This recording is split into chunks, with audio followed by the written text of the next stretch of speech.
Hi friends, welcome to my channel. ఈరోజు తిరుపతిలోని రైతు బజార్కి వచ్చేసాము. ఇక్కడ ఎట్లా ఉంటుందో చూద్దాము. సో ఇది స్టార్టింగ్ అనమాట. ఎంట్రన్స్లో ఇలా ఉంటుంది.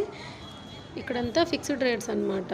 అంటే వెజిటబుల్స్ కానీ ఫ్రూట్స్ కానీ ఏదైనా కూడా ఎంత కాస్ట్ అనేది ఇక్కడ నోటీస్ బోర్డు లాగా ప్రతి ఐటెంకి కాస్ట్ వేసి పెట్టేశారు.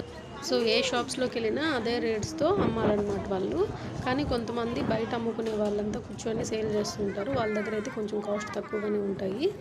సో ఇలాగ షాప్స్ లేని వాళ్ళు ఇక్కడ బయట కూర్చొని ఇలా అమ్ముతూ ఉంటారనమాట. సో వాళ్ళ దగ్గర కూడా బాగానే ఉంటాయి. సో మేము కూడా ఇదే ఫస్ట్ టైం అండి రావడము. సో ఇట్లా షాప్స్ అన్నీ వరుసగా లైన్గా ఉంటాయి. సో ఈ ఛానల్లో ఇట్లా వ్లాగ్స్ కానీ ఎడ్యుకేషన్కి సంబంధించి కానీ వంట వీడియోస్ కానీ అలా చాలా ఉన్నాయండి. ఒకసారి ప్లేలిస్ట్లో వెళ్ళి చెక్ చేయండి. కమ్యూనిటీలో ఆ క్వశ్చన్స్కి ఆన్సర్ చేయండి.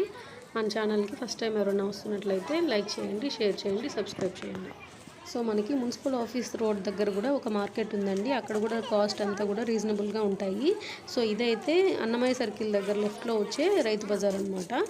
సో మాకు మున్సిపల్ ఆఫీస్ దగ్గర ఉండే మార్కెట్ దగ్గర కాబట్టి మేము అక్కడే తెచ్చుకుంటాము. సో ఇక్కడికైతే ఫస్ట్ టైం అనమాట రావడం, అందుకే వీడియో తీసాము. సో స్వీట్ కార్న్ చూడండి, ఇది చాలా పెద్దదిగానే ఉంది. ఓన్లీ 5 రూపీసే చెప్పారనమాట. సో తీసుకున్నాం అనమాట. అంటే మనం మార్కెట్ అంతా తిరిగి చూసి తీసుకోవాలి, ఎక్కడ కాస్ట్ తక్కువ ఉంటుందో అక్కడ. సో మేము అలా తీసుకున్నాం అనమాట. సో ఈ రోజుకి స్వీట్ కార్నే బెస్ట్ అనిపించింది అనమాట. ఇంకా మిగతా వెజిటబుల్స్ అన్నీ నార్మల్ కాస్ట్లోనే ఉన్నాయి, డైలీ ఎలాగ ఉంటాయో అలాగా. ఈ వీడియో కానీ మీకు నచ్చినట్లయితే లైక్ చేయండి, షేర్ చేయండి, సబ్స్క్రైబ్ చేయండి.